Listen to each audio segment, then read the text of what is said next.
Hey guys, it's Mr. Goalies. We're taking a look at our sketch or storyboard day 2 option.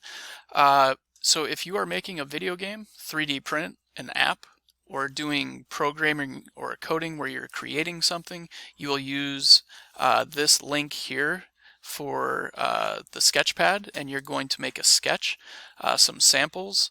You can see this video game here. It shows the motions of the character and kind of what the level looks like. It does not have to be, perfect. Like this one almost looks too nice, where it is so detailed, where a sketch doesn't quite have to. But if you want to give that detail, you absolutely can.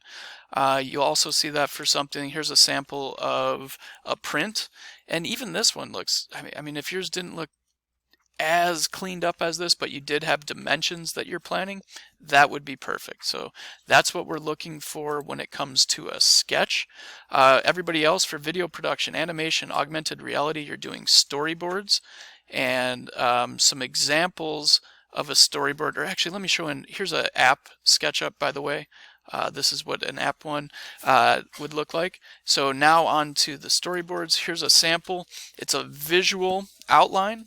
Think of it as almost like here are the 6 chapters of a book, and our main title goes at the top, an image to show us what we're going to be filming. Even the angles of the camera could be helpful.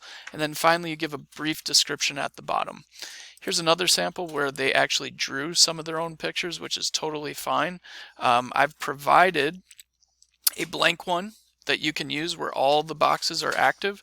You just right-click the thumbnail, copy it, and then paste it into yours. Hopefully this is helpful.